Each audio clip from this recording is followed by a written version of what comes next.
Officials in Ukraine say that 3 people, including 2 children, have been killed in the latest Russian missile attack. 14 other people were injured. Kyiv's mayor Vitaly Klitschko said the missile hit a medical clinic. There have been 18 such attacks on Kyiv since the start of May. Let's go live to Kyiv now and to our correspondent James Waterhouse. James, it might be too early to say, but do we know how effective Ukraine's air defence systems were in this missile attack?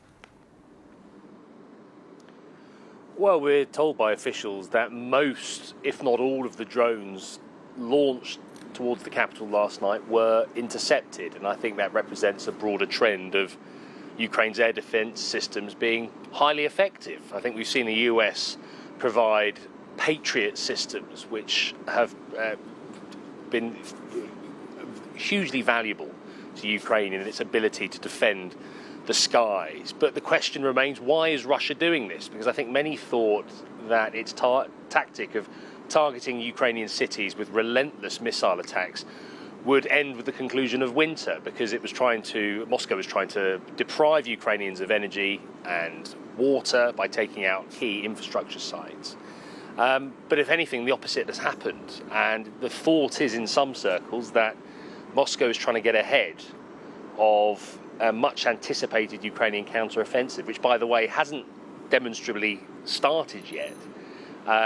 But it's also trying to exhaust Ukraine's air defences, because every time you fire a missile, it takes another missile on the Ukrainian side to take it out. So that could be a possible reason. But here we are yet again in a city that is well rehearsed well practiced in moving down to air raid shelters, where sirens interrupt much of the day.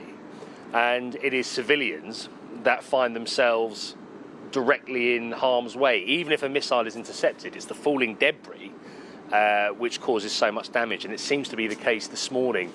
People have described seeing debris fall. One man told Ukrainian TV that he was locked out of his shelter and his wife was killed by falling metal.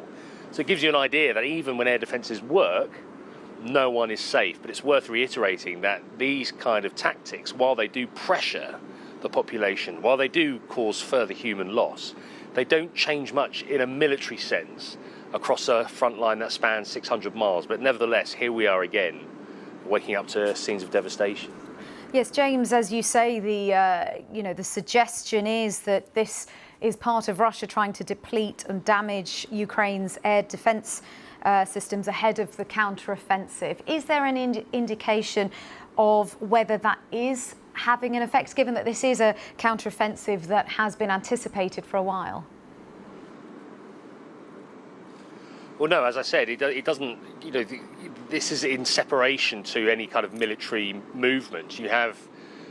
There's such a high level of military activity where Ukraine is moving soldiers, it is moving military hardware, but so too is Russia. Russia is bolstering defences in anticipation of any kind of attack.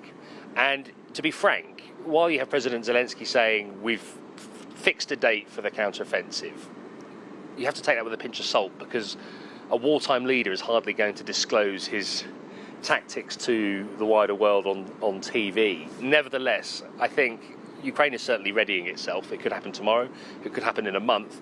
But even if that attempt is made, there are no guarantees that Ukraine could retake swathes of territory like it did last year. And Kyiv has been quite candid about air defences, in that it continually calls the West for more ammunition, because in a war of attrition, Ukraine is still the smaller side. Russia has more men, and it has more military hardware, it has more ammunition. Ukraine less so, which is why you'll continue to see Kyiv asking the West for more. And I think these airstrikes are an attempt by Moscow to exploit that. James, thank you. Our correspondent James Waterhouse live in Kyiv for us.